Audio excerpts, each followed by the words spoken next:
Dans la vie, il y a des choses que vous n'avez pas besoin de savoir, comme le fait que toutes les couleurs de M&M's ont le même goût ou que les pommes que vous achetez à l'épicerie peuvent avoir plus d'1 an. Cependant, il y a des choses que vous devez savoir et que certaines personnes vous cachent. C'est pourquoi, dans cette vidéo, je vais partager avec vous 6 règles financières que les riches ne veulent pas que vous sachiez et qui changeront radicalement votre vision de l'argent. Règle numéro 1, la règle de l'utilité. Lorsque vous pensez à l'argent, à quoi pensez-vous? Envisagez-vous d'acheter une nouvelle voiture, de nourrir votre famille ou d'acheter une nouvelle tenue? Si l'une de ces choses vous vient à l'esprit, c'est une bonne chose, car cela montre que vous comprenez vraiment ce qu'est l'argent, un outil que nous pouvons utiliser pour acquérir les choses que nous voulons ou dont nous avons besoin. Malheureusement, la véritable utilité de l'argent n'est pas toujours bien comprise, et c'est là que beaucoup de gens se trompent. Par exemple, si vous gagnez actuellement un revenu assez faible, vous pensez probablement que gagner plus d'argent résoudra la plupart de vos problèmes. Cependant, si l'argent peut résoudre des problèmes financiers, il peut aussi en créer de nouveaux. À titre d'exemple, si vous gagnez aujourd'hui le double de ceux que vous gagnez auparavant, vous travaillez aussi 2 fois plus, ce que votre conjoint n'apprécie pas, ce qui entraîne des problèmes relationnels. De plus, en raison de votre emploi du temps chargé, vous n'avez pas mis les pieds à la salle de sport depuis 1 mois et vos vêtements commencent à être un peu serrés. Cela ne veut pas dire que vous ne devez pas vous efforcer de gagner plus d'argent. Tant que vous résolvez plus de problèmes que vous n'en créez, vous devriez améliorer peu à peu votre qualité de vie globale. Cependant, il est important de garder à l'esprit qu'il n'existe pas une seule personne sur Terre qui n'ait absolument aucun problème. Par exemple, si vous êtes millionnaire, vous n'aurez peut-être pas à vous soucier des factures, mais vous aurez peut-être des membres de votre famille qui vous demanderont constamment de l'argent. Par ailleurs, vous pourriez avoir du mal à vous soucier de perdre toute la richesse que vous avez accumulée avec tant d'efforts. Par conséquent, si vous pouvez vous efforcer de gagner autant d'argent que possible, ne vous laissez pas tromper en pensant qu'avec plus d'argent, vous aurez une vie sans problème. Règle numéro 2, la règle du temps. Demandez à n'importe quelle personne fortunée et elle vous dira que le temps est de loin la ressource la plus précieuse dont nous disposons. Malheureusement, la plupart des gens ne comprennent pas comment le temps joue un rôle dans la création de richesse. Et c'est pourquoi la plupart d'entre eux vivent toute leur vie dans un état de précarité financière. Cependant, ceux qui maîtrisent le temps tendent à maîtriser l'argent. Et ils y arrivent en comprenant les 2 idées principales que je souhaite partager avec vous maintenant. Tout d'abord, il est presque impossible d'échanger du temps contre de l'argent, c'est-à-dire lorsque vous n'échangez que votre temps.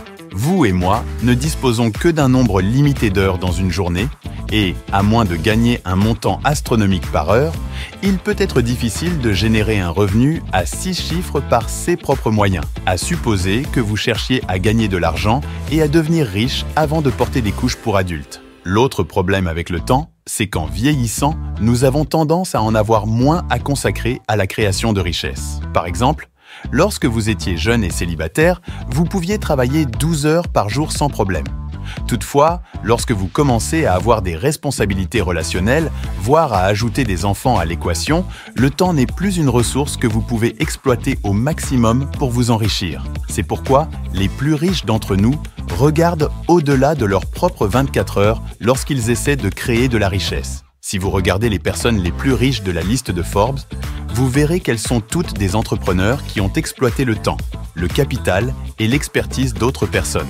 Tout cela n'est pas une coïncidence. Doit-on en déduire que vous n'avez pas du tout compris le concept de temps? Pas du tout. Tout cela pour dire que pour s'enrichir, il faut apprécier la façon dont votre temps joue un rôle dans votre parcours de création de richesse. Par exemple, il faut du temps pour acquérir l'expérience professionnelle nécessaire pour gravir les échelons d'une entreprise. Il faut du temps pour apprendre à créer sa première entreprise et à la développer jusqu'au chiffre d'affaires souhaité.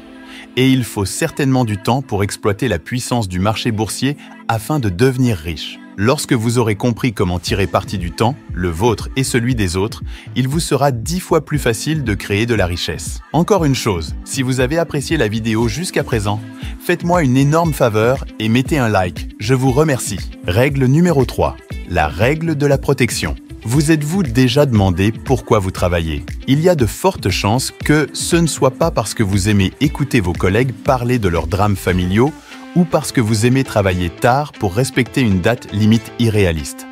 Pour la plupart des gens, la réponse est simple.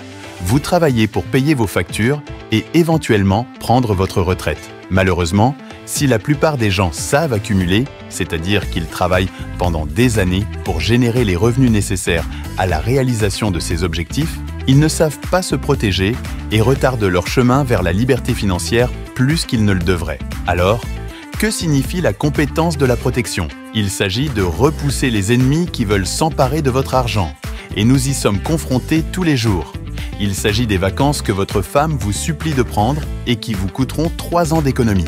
C'est la grande maison que vos parents veulent que vous achetiez pour perpétuer le nom de la famille. C'est la voiture de 60 000 € qui, vous l'espérez, ajoutera un peu de joie à votre vie. Chacun de ces éléments est un ennemi financier qui vous éloigne de votre objectif principal, la liberté financière. Voyez-vous, tout le monde peut gagner de l'argent. Ce qui sépare ceux qui deviennent riches et le reste de ceux qui galèrent financièrement, c'est la façon dont ils gèrent les ressources dont ils disposent. Règle numéro 4, la règle de l'épargne minimale. Toute votre vie, on vous a dit d'économiser votre argent. Vos parents vous ont dit d'épargner pour les mauvais jours. Les journaux vous disent de cacher votre argent. Et, bien sûr, les banques sont plus qu'heureuses de prendre votre argent. Mais devriez-vous vraiment épargner votre argent? Pas toujours. En effet, l'épargne n'est pas la voie de la richesse et de la prospérité que les gens voudraient vous faire croire. En fait, lorsque vous épargnez votre argent, la seule personne que vous enrichissez est la banque. Vous ne le savez peut-être pas, mais les banques tirent une grande partie de leurs revenus de votre argent. Elles prennent vos dépôts et les prêtent à des tiers avec des taux d'intérêt lucratifs, tout en vous payant une somme dérisoire. Cela signifie-t-il que vous devriez éviter d'épargner de l'argent? Bien sûr que non. Cela signifie simplement que vous devez être plus stratégique en ce qui concerne le montant de l'argent que vous mettez à la banque. Par exemple, vous mettez juste assez d'argent à la banque pour couvrir les dépenses imprévues et vos factures quotidiennes. Si, comme moi, vous êtes plutôt conservateur, vous aimeriez peut-être avoir en banque l'équivalent d'1 an de dépenses. Mais un bon objectif pour quelqu'un qui débute serait d'avoir 3 à 6 mois d'épargne. Ensuite, vous utilisez le reste de votre argent pour acheter de l'immobilier, des fonds indiciels, etc. Cela vous permet de générer des rendements bien supérieurs à ceux que la banque pourrait vous offrir. Et c'est pourquoi vous devez minimiser le montant que vous épargnez tout en maximisant le montant que vous investissez. Règle numéro 5, la règle des attentes. Si vous êtes comme la plupart des gens, vous vous êtes probablement dit qu'une fois que vous aurez atteint un certain niveau de salaire ou de richesse, vous serez heureux. Je sais que je me suis répété cela 1 millier de fois. Mais ce dont je me suis rendu compte avec le temps, et vous peut-être aussi, c'est que le fait d'atteindre l'objectif que l'on s'est fixé ne nous satisfait jamais complètement, cela nous pousse simplement à repousser les limites de cet objectif. Par exemple, lorsque vous dites qu'une fois que votre travail vous rapportera 3 000 € par mois, vous serez heureux. Cependant, au moment où vous y arrivez, vous vous dites qu'il vaudrait mieux gagner 4 000 €, puis 5 000, et ainsi de suite. Cela signifie-t-il qu'il ne faut pas se fixer d'objectifs financiers? Pas du tout. En revanche, remettre le bonheur à plus tard est une grave erreur que la plupart d'entre nous continuent malheureusement à commettre jour après jour. Pourquoi est-il important d'en prendre conscience? Parce que, même si cette idée résonne probablement en vous, la plupart d'entre nous ne la mettent pas vraiment en pratique. Et, au lieu de cela, nous continuons à repousser les limites. Ce que j'ai appris au fil du temps, c'est que lorsque notre état actuel et notre état espéré ne sont pas alignés, c'est là que naissent la frustration et le mécontentement. Par exemple, disons que l'année dernière, vous avez obtenu un nouvel emploi vous rapportant 3 000 € par mois. C'est le revenu que vous pensiez mériter. Et une fois que les salaires commencent à arriver, vous êtes plus qu'heureux. Cependant, après une année de performances exceptionnelles et après avoir acquis plus d'expérience, vous gagnez toujours 3 000 €, mais vous pensez que vous devriez gagner 3 500 €. Soudain, vous vous attendez à gagner 500 € supplémentaires, ce qui ne se produit pas. Et c'est à ce moment-là que le ressentiment commence à s'installer. Cet écart de 500 € s'appelle l'écart d'attente et tant qu'il existera, vous ne serez jamais heureux. Par exemple, il y a des personnes qui gagnent 7 000 € par mois et qui sont malheureuses parce qu'elles pensent qu'elles devraient gagner 10 000 €. D'un autre côté, il y a des personnes qui gagnent 2 000 € par mois et qui sont contentes parce qu'elles ne s'attendaient pas à gagner plus de 1 500 €. Par conséquent, pour être financièrement heureux, vous devez réduire votre écart de perception. Vous pouvez le faire en aspirant à plus ou en voulant simplement moins.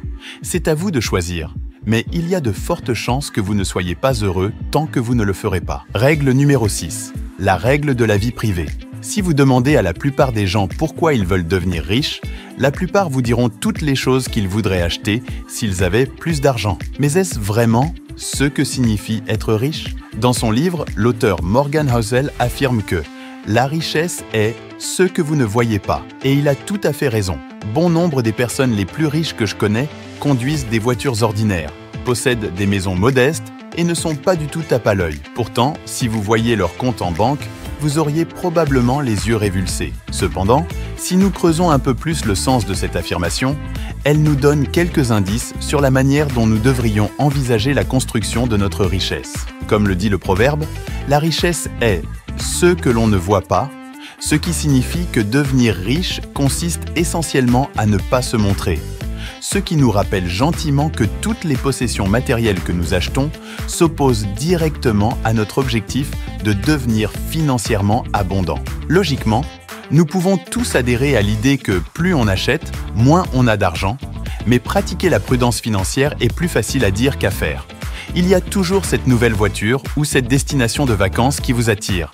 Et même s'il n'y a pas que l'épargne et l'investissement dans la vie, plus vous le ferez, plus vite vous deviendrez riche. Par conséquent, si vous vous efforcez actuellement de vous enrichir grâce à toutes les choses que vous pouvez acheter, vous devriez peut-être changer de voie.